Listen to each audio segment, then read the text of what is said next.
સ્થળ કોલકાતા, પશ્ચિમ બંગાળ, 2005 અને 2025. કોલકાતાના જોરાસાંકો વિસ્તારમાં આવેલી લગભગ 100 વર્ષ જૂની દેબનાથ હવેલીના ત્રીજા માળની બાલ્કનીમાં ઊભો હતો આરવ મહેતા. વર્ષ 2025. ચોમાસાની ભીની સાંજે હુગલી નદી પરથી આવતો પવન તેના અસ્તવ્યસ્ત વાળને સ્પર્શી રહ્યો હતો. હવેલીની બહાર રસ્તા પર ધીમો વરસાદ પડતો હતો. આ હવેલી આરવની દાદીની હતી, જે છેલ્લા 20 વર્ષથી બંધ પડી હતી. આરવ અહીં એક ખાસ મિશન પર આવ્યો હતો, ભૂતકાળને શોધવા. આરવ એક સફળ આર્કિટેક્ટ હતો, પરંતુ તેના હૃદયમાં એક ખાલીપો હતો, એક સવાલ હતો, જેનો જવાબ ક્યાંય મળ્યો ન હતો. એ સવાલ એટલે ઈશિતા શા માટે ગઈ? આરવ અને ઈશિતા 20 વર્ષ પહેલા કોલકાતા યુનિવર્સિટીના કેમ્પસમાં ખીલેલો તેમનો પ્રેમ, ગંગા નદીના કિનારે લીધેલી શપથ અને દેબનાથ હવેલીના ગુલાબ વાડીમાં ગાળેલા અનેક કલાકો, બધું જ એક વરસાદી સપનાની જેમ વિખરાઈ ગયું હતું. 2005ની એ કાળી રાત.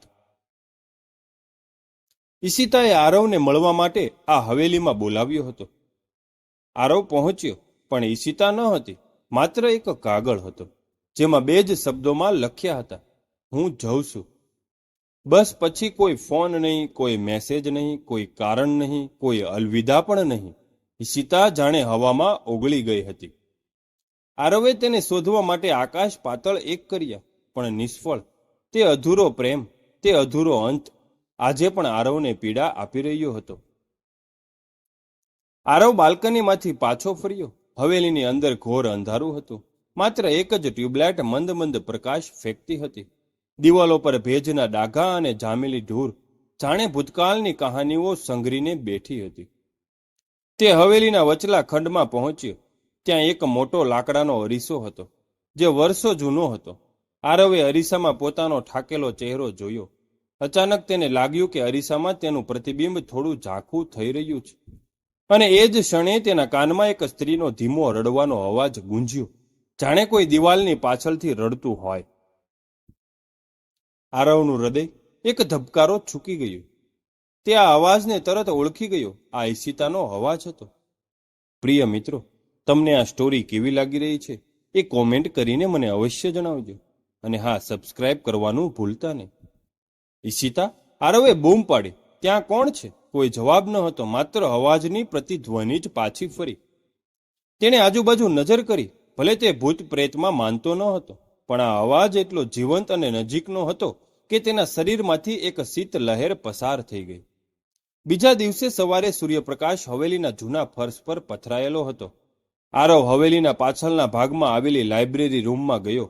અહીં જ ઈશિતા અને તે પુસ્તકોની વચ્ચે પોતાની દુનિયા બનાવતા હતા. તેણે એક જૂનું ડ્રોવર ખોલ્યું, જ્યાં તેઓ ઘણીવાર એકબીજા માટે કવિતાઓ સંતાડતા હતા.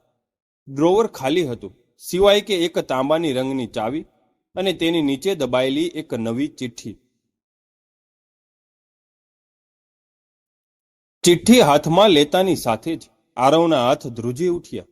આ અક્ષરો ઈશિતાના જ હતા, પણ એ ચિઠ્ઠી સાવ નવી લાગતી હતી, જાણે હમણાં જ લખાઈ હોય. ચિઠ્ઠીમાં લખ્યું હતું, આરવ, તું પાછો આવ્યો. મને ખબર હતી તું જરૂર આવીશ. તે રાત્રે હું ભાગી ન હતી. મેં તારો વિશ્વાસઘાત નહોતો કર્યો. મને અહીં આ દિવાલોમાં કેદ કરવામાં આવી છે. તું કદાચ મને જોઈ નહીં શકે, પણ હું તને હંમેશા જોઉં છું. એ ચાવી એ હવેલીના સૌથી ઊંડા રહસ્યનું તાળું ખોલશે, તારા ભૂતકાળની પીડાનો અંત લાવશે. મને મુક્ત કર આરવ, હું તારી રાહ જોઉં છું. ઈશિતા.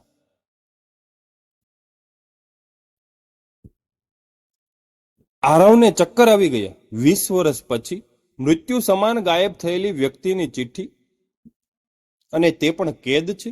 શું આ કોઈ મજાક હતી કે પછી કોઈ ભૂતિયા તાકાત? તેણે ચાવી જોઈ. આ ચાવી તેણે ક્યારેય હવેલીમાં જોઈ ન હતી. તે ચાવી લઈને આખી હવેલીમાં ફરવા લાગ્યો. તે દરેક દરવાજા, દરેક કબાટમાં ચાવી નાખીને જોવા લાગ્યો. અંતે તે હવેલી ભોયરામાં પહોંચ્યો. ભોયરાની ગંધ ભયાવહ હતી. ભીની માટી, ફૂગ અને કોઈ અજાણ્યા અતરની વાસ. ત્યાં એક મોટી લોખંડની તિજોરી હતી, જેને ક્યારેય કોઈ ખોલી શક્યું ન હતું, કારણ કે તેની ચાવી ક્યાંય મળી ન હતી. આરવે તે તિજોરીને તાંબાની ચાવી ફેરવી. ખટ અવાજ સાથે તિજોરી ખુલી. અંદર કોઈ ધન દોલત ન હતી, માત્ર એક જૂની ડાયરી હતી, જેની બાજુમાં એક લાકડાની કોતરણી વાળી માછલી હતી, જે આરવે જ ઈશિતાને ગિફ્ટમાં આપી હતી. ડાયરી ઈશિતા દેબનાથની હતી.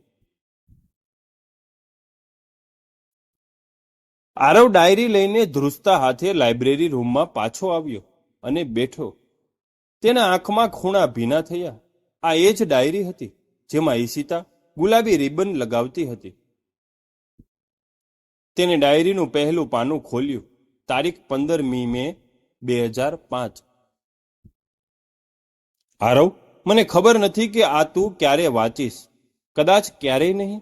આજે મને ખબર પડી કે હું દેબનાથ હવેલીના સાપિત લોહીની વારસદાર છું. મારા દાદા દેબનાથ બાબુએ કોલકાતાના એક બહુ મોટા જમીનના સોદામાં એક ગરીબ પરિવારને ધોકો આપ્યો હતો. બદલામાં તે પરિવારે અમને શ્રાપ આપ્યો. દેબનાથની દીકરી ક્યારેય ખુશ નહીં રહે. તેનો પ્રેમ અપૂરો રહેશે અને તે જીવતે જીવ આ હવેલીમાં કેદ થઈ જશે. મને લાગતું હતું કે આ બધું માત્ર જૂની વાતો છે, પણ હવે મને ડર લાગે છે. આરવના શ્વાસ ઘૂંટાઈ ગયા. તેણે ડાયરીના પાના ફેરવ્યા. સીધો એ કાળી રાત પર પહોંચ્યો. તારીખ 22મી જુલાઈ 2005, જે દિવસે ઈશિતા ગાયબ થઈ. સાંજના 8 વાગ્યા. આરવ હજી આવ્યો નથી. મને કોઈ અવાજો સંભળાય છે. કોઈ મારી પાછળ છે. આજે સવારે મેં રમેશને હવેલીની પાછળના ગેટ પર જોયો હતો. તે રમેશ જેને દાદાએ ધોકો આપ્યો હતો. રમેશનું હવેલી પર વેર છે. તે મને કેદ કરવા આવ્યો છે. તેને ખબર છે કે હું આરવને પ્રેમ કરું છું અને મારો પ્રેમ જ તેને બદલાની ભાવના છે. મારે ભાગવું પડશે. મારે આરવને સત્ય કહેવું પડશે, પણ મને જવા નહીં દે. તૂટેલી લાઈન. તેણે મને પકડી લીધી. આ હવેલીની દિવાલો, તેઓ મને ખેંચી રહી છે. મારો વાતમાં હું તેને અનુભવી શકું છું. તે આરવને પ્રેમ કરે છે, પણ આ શરીર તેને રમેશ પોતાના વેર માટે કેદ કરી રહ્યો છે. હું જાઉં છું. આરવ, તારો પ્રેમ, તે હંમેશા મારી સાથે રહેશે. આ ચિઠ્ઠી, આ તારો છેલ્લો ભરોસો છે. મને ખબર છે એક દિવસ તું મને શોધીશ. તારો પ્રેમ જ મને મુક્તિ અપાવશે. અંતિમ પેજ પર માત્ર એક જ વાક્ય બ્લુ શાહીમાં લખેલું હતું, જાણે ઈશિતાના છેલ્લા શ્વાસ હોય. જ્યારે તું આ ડાયરી વાંચી રહ્યો હોઈશ, ત્યારે હું તારી ખૂબ નજીક હોઈશ. અરીસામાં જોજે. આરવના શરીર પરથી લોહી જાણે ખેંચાયું ગયું. તેના મગજમાં બધું સ્પષ્ટ થતું જતું હતું. ઈશિતા ભાગી ન હતી, તે કેદ હતી. પણ ક્યાં? 20 વર્ષ સુધી ક્યાં? આરવની આંખોમાં આંસુ હતા. ગુસ્સો ન હતો, માત્ર અપાર પીડા હતી. તેણે ડાયરી બંધ કરી અને તે લાકડાની માછલીને હાથમાં લીધી. આ માછલી તેમણે ગંગાના કિનારે ખરીદી હતી. તે હવેલીના વચલા ખંડમાં દોડ્યો, જ્યાં તે વિશાળ અરીસો હતો. તું ક્યાં છે ઈશિતા? તે જોરથી સીચ પાડ્યો. હું તારો આરવ છું. મેં વચન આપ્યું હતું કે હું તને ક્યારેય નહીં છોડું.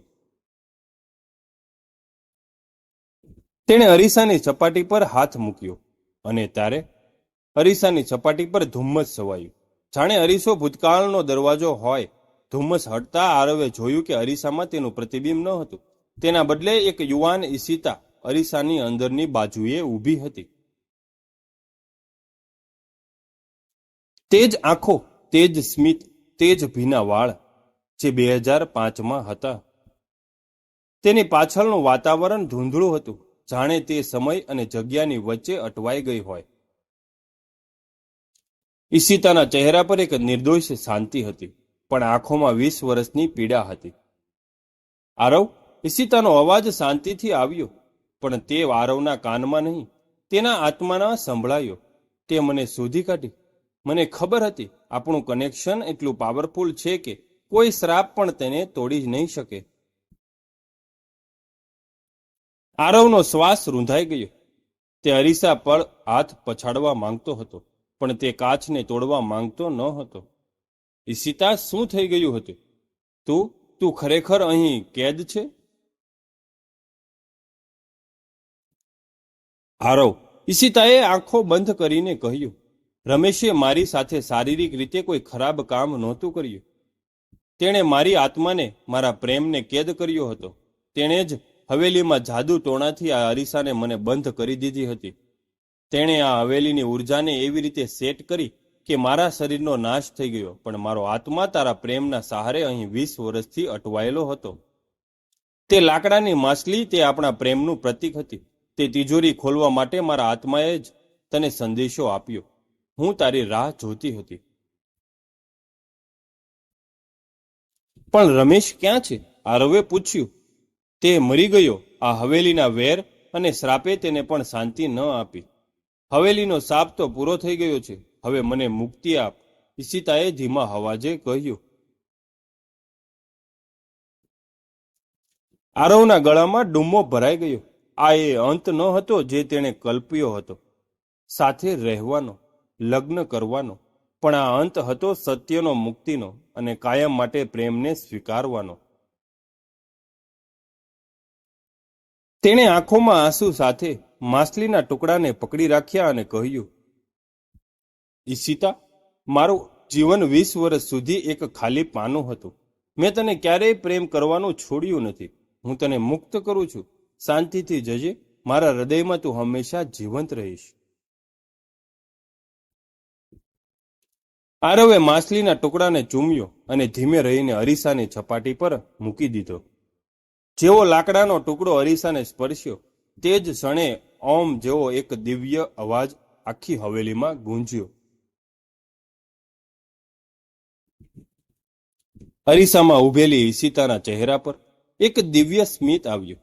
તે સ્મિતમાં સંતોષ હતો, આભાર હતો અને અસીમ પ્રેમ હતો. ફરી મળીશું આરવ, જ્યાં સમય કે શ્રાપ આપણને જુદા નહીં પાડી શકે. આરવે જોયું. ઈશિતાનો ચહેરો ધીમે ધીમે ઝાંખો થતો ગયો. પ્રકાશનું એક કિરણ તેના શરીરની આરપાર થતું ગયું અને એક જ સેકન્ડમાં તે અરીસાની ચપાટી પરથી સાવ ગાયબ થઈ ગઈ. આરવ હવેલીના વચલા ખંડમાં એકલો ઊભો હતો. અરીસાની સપાટી ફરી એકવાર સામાન્ય થઈ ગઈ હતી, જેમાં તેનું ઠાકેલું પણ હવે શાંત પ્રતિબિંબ દેખાતું હતું. આરવનું હૃદય એક અણધાર્યા પુનઃ મિલનની શાંતિ અનુભવી રહ્યું હતું અને એક અપૂરા પ્રેમની પીડા પણ. ઈશિતાનું રહસ્ય હવે ખુલી ચૂક્યું હતું. તે ભાગી ન હતી. તેને શ્રાપ અને વેરના નામે કેદ કરવામાં આવી હતી. આરવે અરીસા પર હાથ મૂક્યો. તેને હવે કોઈ ડર ન હતો, કોઈ ભૂત પ્રેતનો ભાસ ન હતો. માત્ર ઈશિતાના મુક્ત આત્માને હળવી હાજરી અનુભવાતી હતી. તે ખંડમાં પડ્યો રહેલો લાકડાનો માછલીનો ટુકડો ઉપાડ્યો અને પોતાના ખીચામાં મૂક્યો. આરવ બહાર આવ્યો. બહાર વરસાદ હજી ચાલુ જ હતો, પણ હવે તે ધોધમાર ન હતો. માત્ર હળવો જલ વર્ષા હતી, જાણે આકાશ પર ઈશિતાની મુક્તિ પર શાંત આંસુ સારી રહ્યા હોય. આરવ હવેલીના પગથિયા ઉતરી રહ્યો હતો. તે હારી ગયો હતો, પણ જીતી પણ ગયો હતો. ઈશિતા તેની પાસે પાછી નહોતી આવી, પણ તેણે તેના આત્માને મુક્ત કર્યો હતો. પ્રેમ હંમેશા મિલન નથી હોતું, ક્યારેક સંપૂર્ણ મુક્તિ પણ હોય છે. આરવ કોલકાતાના ભીના રસ્તાઓ પર ચાલવા લાગ્યો. તેનું મન શાંત હતું, પણ આંખો ભીની હતી. તે જાણતો હતો કે ઈશિતા હવે આ હવેલીની દિવાલોમાં કેદ નથી. તે હવે આકાશમાં, પવનમાં અને આરવના હૃદયમાં કાયમ માટે મુક્ત છે. પ્રિય મિત્રો, તમને આ સ્ટોરી કેવી લાગી તે કોમેન્ટમાં મને અવશ્ય જણાવજો. અને હા, તમારા મિત્રો સાથે શેર કરજો અને સબસ્ક્રાઇબ કરવાનું ભૂલતા નહીં.